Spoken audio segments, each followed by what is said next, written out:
લાખાજીએ કપટ બુદ્ધિ કર્યો, સંતોને મેલમાં તેડાવ્યા, ધીમે ધીમે નજીક ગયા. પછી તો ઉગમસિંહ બાવાએ નજીક લીધા. હાઓ ઓહો, મારો લાખો કરે બરાબર, મારો લાખો કરે બરાબર. પણ મનમાં કના તોલી હું સત્ય લોયણને પામવાની. એમાં એક દિના સમયે ઢેલડી નગરનું વાયક આવ્યું, ખીમડા કોટવાના ઘરનું.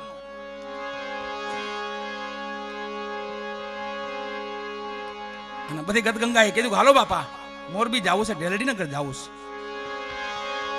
બાબા ઉગમસિંહ, શેલણસિંહ બાપુ, સત્ય લોયણ, લાખાજી, ભક્ત મંડળ બીજું ઘણું ભેગું. બાબા ઉગમસિંહની ઉંમર થઈ ગયેલી એટલે કીધું તમે એક કામ કરો, બધા હાલતા થાવ, હું ધીમે ધીમે આવું છું, સમયે હું પહોંચી જઈશ. આ છેલ્લી કસોટી છે. જો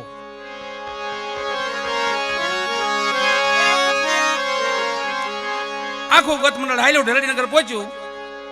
માં લોયણ, બાબા શેલણસિંહ અને પાછળથી લાખો બાબા ઉગમસિંહ બે બાકી રહી ગયા. વાલા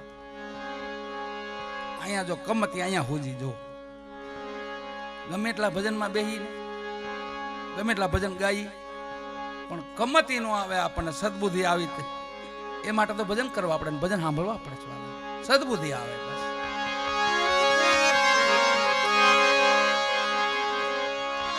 સતી લોયણ ઢેલડી નગરમાં જામ્યો રતાણો છે, બીજનું જમા જાગરણ છે. ખીમડા કોટવાને આંગણે ધણી રામદેવજી પધાર્યા છે. અને પાછળથી અહીંયા લાખાના જે જૂના સાગરીતો હતા ને એ ભેગા છે.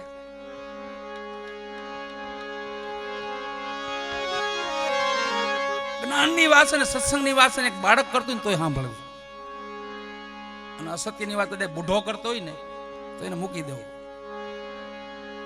ધર્મની વાત છે ને એક બાળક કરતો હોય ને એને સાંભળવું. અને ભગવાન મળવાથી કદાચ રૂખીની દીકરીને પગે લાગવું પડે તો 7 વાર પગે લાગી લેવું, ભગવાન મળતો હોય તો. એટલી શરણાગતિ રાખવી પડે. કમતી હુજી ને બાજુના સાગરી તો કીધું લાખા, હા બાપા અટાણે મોકો છે, કોઈ નથી. આ સતી લોહીના ગુરુજી આવે છે ને, ગુરુજી ભેગા ને ભેગા રહેશે ને કે હા, તો આજે એને આ કૂવો પાસે પીડ્યો છે. અરે પણ મારા ગુરુજી છે મારા, મને કેમ છો? એ કે હવે બધું અહીંયા ક્યાં કોઈ જોવે છે લાખા. આવે જે તમારો વિચાર છે એ વાત કરો ને, પેલી વાત તો કે ગુરુજીની વાત પછી કરશે. પછી બહુ કાન ભંભેણી થઈ ને એટલે સંગ બહુ બુરી સી છે વાલા. બેઠક તો એવી રાખવી, સજન માણાન, જ્ઞાની માણાન, પ્રેમી માણાન, દયાન, વિવેકી, એની હારે બેઠક રાખવી. બહુ કાન ભંભેણી થઈને કીધું તો કોઈ તો વાંધો નહીં, લ્યો તો ગુરુજી તો નડે છે. ગુરુને સમાધિમાં બેઠા હતા બાબા ઉગમસિંહ, તો આસન માથે સમાધિમાં બેઠા હતા. એમને આસન હોતા સીધા અંદર પધરાવ્યા કુવામાં, માથે માટી વારી દીધી. લાખાજી બધા પહોંચ્યા ઢેલડી નગરો, મોરબી નગર પહોંચ્યા. બધા વાટ જોતા. બાબા ઉગમસિંહ તો ગાદીએ બેહવાનું હતું. બાબા ઉગમસિંહ ની બધા વાત જોવે. બાબા ઉગમસિંહ ધણી રામદેવજી મારાના શિષ્ય હતા વાલાઓ, અને જેસલમેરના ભાટી દરબાર હતા. ભાટી દરબાર હરજી ભાટી છે ને, એ આગળ એ પરંપરામાં ભાટી રાજપૂત નામ. મેઘધારુ બાબા રામદેવજી મહારાજના શિષ્ય હતા. લખમો માળી, ખીમડો કોટવાડ, આ બધા રાજસ્થાનના ભક્તો આવ્યા. અને લાખાજીને એકલાને જોયા, ને બધી ગદગંગા બધી સામું જોવા માંડી. એ લાખાજી, ગુરુ ક્યાં ગયા? ગુરુ ક્યાં ગયા? બાબા ઉગમસિંહ ક્યાં ગયા? બાપા બધા સાંભળો, મને પછી વાત કરું. કે ખબર તો હતી કે બાપાની ઉંમર છે, થોડાક બીમાર રહે છે, પણ મને ગુરુજી એવું કહીને ગયા છે કે હું કાશી જાઉં છું. એટલે એ કાશી ગયા ને હું આ બાજુ આવ્યો. કે લોયણ ને ભરોસો નથી આવતો. લાખાજી મારા ગુરુ મને મૂકીને કાશી ન જાય. સાચું બોલો, સાચું બોલો. નહીં નહીં, મને કીધું છે ને આજે ગાદી માથે મારે બેસવાનું છે, એવું તો મને કહીને ગયા. કોઈ સમાજ, કઈ સેવક સમાજ ગત મંડળ કાંઈ બોલતું નથી. સતી લોયણને ક્યાંય ધરપત નથી. મનો ચાટ થઈ ગયો કે મારો ગુરુ ક્યાં ગયો. ગુરુ નાય ગુરુ હતા, સલણસિંહ બાવા હતા, એ તો લોયણના ગુરુ હતા. આ તો બાવા ઉગમસિંહ હતા. એ લાખાજી સત્ય કયો કે હા બાપા સત્ય કહું છું. અને સમય આવ્યો જમા જાગરણ ગાદીએ બેહવાનો સમય આવ્યો. વાલે ખાલી વિચાર કર્યો ની બાજુ પગલા માંડ્યા ને અને રોવાડે રોવાડે અગ્નિ ઉપડ્યો. પગલા ખાલી એ બાજુ માંડ્યા ને ગાદીએ બેહવાની વાત તો ન્યા રહી ગઈ.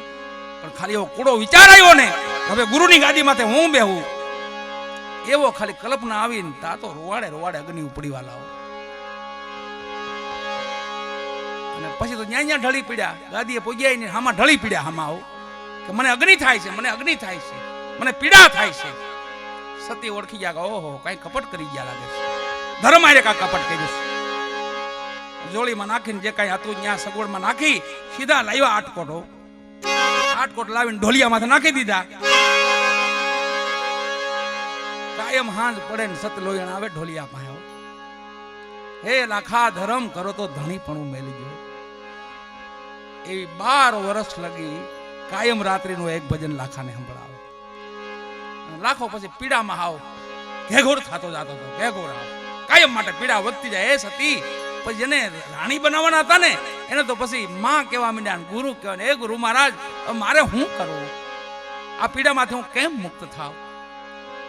તઈ સતલો એને કીધું લાખાજી તમે હવે સાચું બોલો, ગુરુ ક્યાં ગયા? ગુરુને મેં સમાધિ આપી દીધી છે, કાશી નથી ગયા. અરે લાખા મારો ગુરુ કોઈ દી નો સમાધિ લે એમ, કાશી જ ગયા છે અને આવશે લાખા એક દી. હે હા આ તારું રાજ છે ને એને તું અનક્ષેત્ર કરી નાખ, સાધુ સંતોની સેવા કરવામાં. અને પછી રાજના દ્વાર ખુલ્લા મૂક્યા વાલાઓ.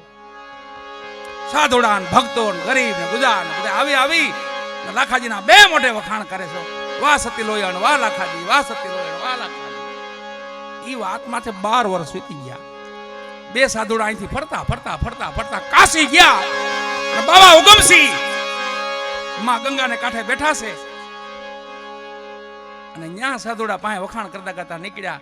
અરે હું લાખાજી, હું સતી લોયણ, હું હાસવે માણા, હું મહેમાન ગતિ કરે છે, હું સાધુડાની સેવા કરે છે. ઈ બે સાધુ વાત કરે છે, ઈ બાવા ઉગમસિંહ સાંભળે છે.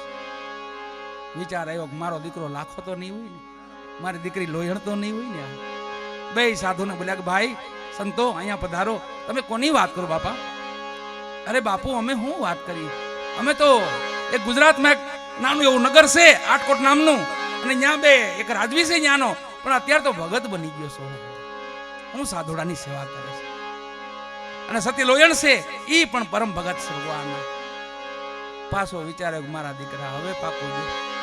અને પછી લાખાજીની ભાળ લેવા ગુરુ આવે છે વાલાઓ. આ છેલ્લી વાણી છે એની. લાખાજીના ઘણા ભજનો છે, સતી લોયણના એની ઘણી વાણી છે, લાખાજીની વાણી છે. એમાંથી આ છેલ્લું ભજન સતી લોયણનો બોધ.